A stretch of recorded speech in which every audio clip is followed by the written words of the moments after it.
여러분 안녕하십니까? 계속해서 뉴스데스크 제주입니다. 노지감귤 상품 기준을 두고 논란이 가열되는 사이 벌써부터 올해 생산된 감귤이 출하되고 있습니다. 특히 아직은 출하가 금지된 일본과와 비상품 감귤들이 인터넷 쇼핑몰을 통해 쏟아져 나오고 있습니다. 김현선 기자입니다. 인터넷 쇼핑몰 사이트 첫 수확한 노지감귤이라며 5kg 한 상자를 10,000원 안팎에 팔고 있습니다. 제주도 조례로 출하가 금지된 일본과도 버젓이 거래되고 있습니다. 인터넷 사이트에서 감귤을 주문해봤습니다. 사흘 만에 배송된 상자를 열자 감귤이 온통 팔았습니다. 제대로 익지 않은 게 확연히 드러납니다. 크기를 확인해보니 한 상자에 들어있는 85개 가운데 40% 정도가 출하해선 안 되는 일본과이고 흠집난 비상품이 대부분입니다. 상자에는 품질 검사를 거친 뒤 기재하는 규격도, 출하자 이름도 적혀 있지 않습니다. 농장에서 개별적으로 개인이 출하를 하다 보니까 품질 검사 자체가 안 이루어졌고 또 이제 뭐 이런 택배 형식으로 나가다 보니까 판매한 곳을 찾아 전화를 해봤습니다. 일본과 감귤 이제 그게 좀 많고 그다음에 이제 좀 덜 익은 것들이라서 이런 것들은 출하하면 안 되는 걸로 제가 알고 있는데 일본 감귤 출하되게끔 특성이 낮습니다. 근데 그게 뭐 귤 다 출하되고 뭐 12월달에 납니까? 지금 벌써 났는데. 감귤 1번과 출하는 제주도가 새로운 기준을 입법 예고한 상태로 아직까지는 금지돼 있습니다. 제주도가 감귤 출하 기준 설정에 늑장을 부리는 사이 일부 상인들의 얄팍한 상온에 휩쓸려 감귤 유통 질서가 흔들리고 있습니다. MBC 뉴스 김현선입니다. 최근 논란이 되고 있는 감귤 1번과 상품 규격에 대해 원희룡 지사가 농민단체와 도의회 의견을 수렴해 빠른 시일 안에 결정하겠다고 밝혔습니다. 원희룡 지사는 오늘 기자간담회에서 감귤의 생산량 조절과 적정 가격 유지가 가장 중요한데 시간을 끄는 게 가장 나쁜 결정일 수 있다며 이렇게 말했습니다. 제주도는 일정 크기 이상의 1번과를 상품에 포함하는 내용의 감귤조례 규칙 개정안을 입법 예고하고 의견을 수렴 중인데 도의회와 일부 농민들이 모든 1번과의 상품 출하를 요구하고 있습니다. 한동안 잠잠했던 소나무 재선충이 매개곤충인 솔수염 하늘소의 번식기가 끝나면서 또다시 확산되고 있습니다. 이번엔 얼마나 많은 소나무를 베내야 할지 걱정입니다. 김찬년 기자입니다. 서귀포시 대정읍 가시오름. 단풍이 물든 것처럼 오름 군데군데가 붉은색입니다. 소나무가 재선충에 감염돼 말라가는 겁니다.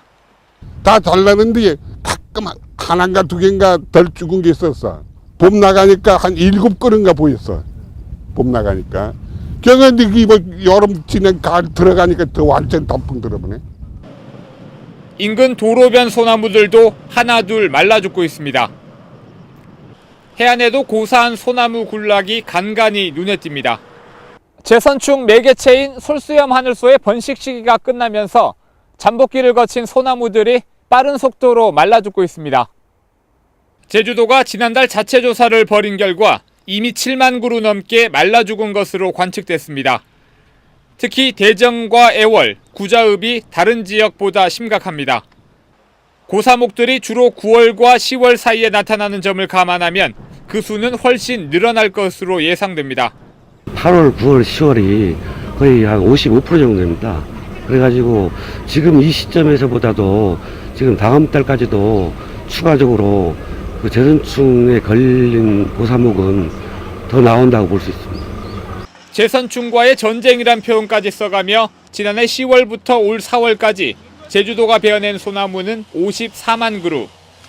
그러나 불과 5개월 만에 또 다른 전쟁을 시작해야 할 상황입니다. MBC 뉴스 김찬년입니다. 제주도 관광공사의 수익사업이 당초 목적과는 다르게 추진되는 것으로 드러났습니다.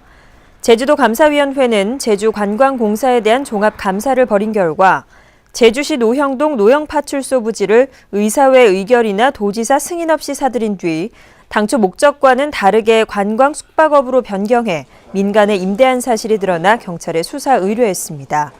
또 또 인사관리와 공사 진행 과정에서 규정을 위반한 36건을 적발하고 15명에게 주의와 훈계 처분을 요구해 예산 1,600여만 원을 회수하도록 했습니다.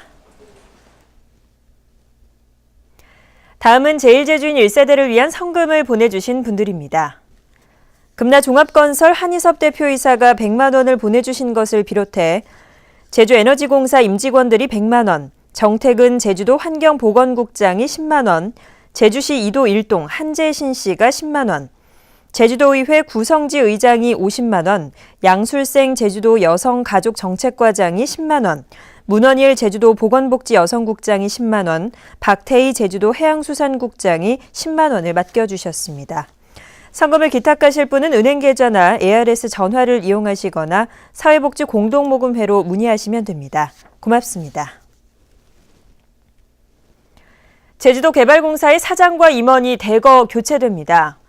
제주도개발공사 임원추천위원회는 사장과 이사 공모를 위한 공고를 내고 오늘부터 다음 달 2일까지 원서를 접수합니다. 공모 대상은 오재윤 사장 사임에 따른 차기 사장과 임기가 끝난 상임이사 2명, 비상임이사 4명 등 모두 7명입니다. 임원추천위원회는 다음 달 초 전형을 거쳐 복수의 사장 후보자를 추천하면 원희룡 지사는 최종 후보자를 내정해 제주도 의회에 인사청문을 요구하게 됩니다. 민선 6기 제주도정의 비전과 과제를 주제로 열린 제12회 제주 언론인 클럽 세미나에서 부만근 전 제주대 총장은 독특한 자연과 문화 속에서 도민의 가치를 키우는데 원도정이 힘을 모아야 한다고 밝혔습니다. 또 협치의 실현을 위해서는 도정이 정책을 주도하기보다 조정자 역할을 수행해야 하며 이를 통해 해군기지 갈등과 공항 인프라 확충 등 제주의 현안을 풀어나가야 한다고 덧붙였습니다. 제주도는 오늘 원희룡 지사와 공약실천위원회 운영위원 등이 참석한 가운데 공약실천 추진 상황 보고회를 열어 실국별 공약실천 계획을 점검한 뒤 실천 방안에 대한 토론을 벌였습니다. 제주도는 다음 달 주민 배심원단 회의에서 공약 실천 계획을 최종 확정한 뒤 도민에게 공표할 예정입니다. 한편 새도정 준비위에서 제안한 123개 정책 과제 가운데 일부는 공약 실천 계획에 포함되고 나머지는 장기 정책 과제로 분류됐습니다. 교육부가 추진하는 전문대학 세계로 프로젝트 사업단 출범식이 오늘 오후 제주 한라대학교에서 열렸습니다. 세계로 프로젝트는 전문대학에서 맞춤형 직업교육을 실시해 해외 취업 역량을 갖춘 인재를 육성하는 사업으로 제주 한라대학교와 경남정보대학교 등 전국 14개 대학에서 오는 2018년까지 5년 동안 실시됩니다. 평화의 섬 연대 한국위원회는 오늘 오전 제주도청 앞에서 기자회견을 열고 해군기지 건설 사업은 국내법과 국제법을 명백히 위반했고 이로 인해 제주도의 자연이 파괴되는 것을 원치 않는다고 밝혔습니다. 또 제주를 비롯한 동남아시아의 평화를 위해서 해군기지 건설을 중단할 것을 요구하는 성명서를 발표하고 원희룡 지사에게 전달했습니다. 뉴스데스크 제주였습니다. 고맙습니다.